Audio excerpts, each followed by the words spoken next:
Madam ರೇಖನು ಹೇಳ್ಬೇಕಾದ್ರೆ ನಾನು ಕೇಳಿಸ್ಕೊಳ್ಳೋಕ್ಕೂ ಸಹ ಬರಲಿಲ್ಲ.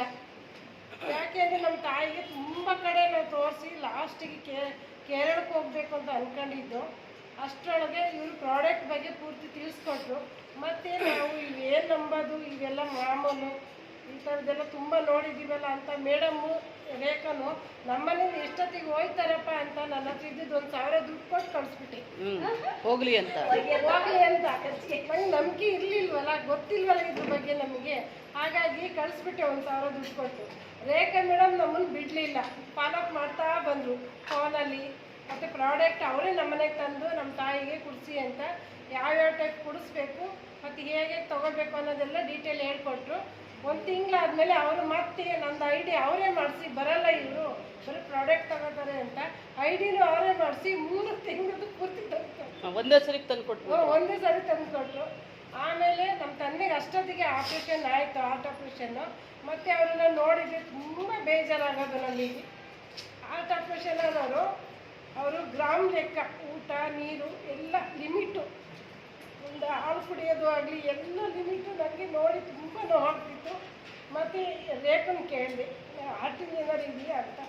ಅವರು ಕಾರ್ಡಿಯಾಕ್ ಇದೆ ಕುಡಿಸಿ ಅಂತ ಅಂದರು. 3 ತಿಂಗಳು ಕುಡಿಸ್ತು. ಈಗ ಮಾತ್ರನೇ ಸ್ಟಾಪ್ ಮಾಡಿದ್ದಾರೆ. ವರ್ಷ ತುಂಬೋದ್ರೊಳಗೆ ಟೆಸ್ಟ್ ಮಾಡ್ತೀವಿ, ನಮ್ಮ ತಂದೆನೂ ತುಂಬ ಚೆನ್ನಾಗಿದ್ದಾರೆ, ವೆಯ್ಟ್ ಎಲ್ಲ ಎತ್ತುತ್ತಾರೆ ಈಗ. ಅದು ಖುಷಿ ಆಯಿತು. ಊಟನೂ ಚೆನ್ನಾಗಿ, ಊಟದೇನು ಕಂಟ್ರೋಲಿಲ್ಲ.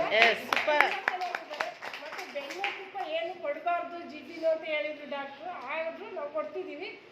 ನಮ್ಗೆ ನೋಡೋಕ್ಕಷ್ಟು ಖುಷಿ ಆಗ್ತಿದೆ.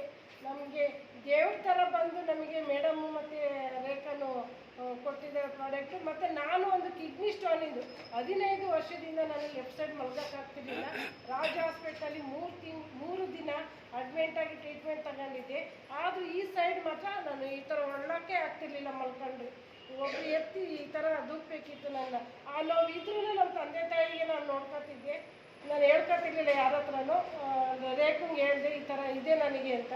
ಒಂದು ಕಿಡ್ನಿ ಸ್ಟೋನಿಂಗ್ ತಗೊಂಡು ನೋಡಿ ಅಂತ ಅಂದು. ಮತ್ತು ಮೇಡಮ್ನಿಗೆ ಇತ್ತು ಅಂತ ಅಂದಾಗ ಮೇಡಮ್ನ ನೋಡಿ ನಾನು ತೊಗೋಬೇಕು ಅಂತ ಅನ್ನಿಸ್ತು. ನಾನು ತೊಗೊಂಡೆ.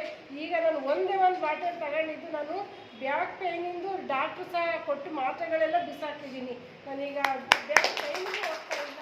ಬ್ಯಾಕ್ ಪೇಯ್ನು ಅದರಲ್ಲೇ ಹುಷಾರಾಗ್ತೀನಿ. ನಾನು ಮಾತ್ರ ಮೈ ಹಗೂರ ಇದೆ. ಏನು ಕೆಲಸನಾದರೂ ಈಗ ನಾನು ಮಾಡ್ತೀನಿ, ವೆಯ್ಟು ಎತ್ತುತ್ತೀನಿ. ನಾನು ಚಿಕ್ಕ ವಯಸ್ಸಿಗೆ ನಾನು ವೆಯ್ಟು ಸಹ ಎತ್ತಕ್ಕಾಗ್ತಿರಲಿಲ್ಲ. ಅಂಥ ಪ್ರಾಬ್ಲಮಲ್ಲಿದ್ದೆ ನಾನು.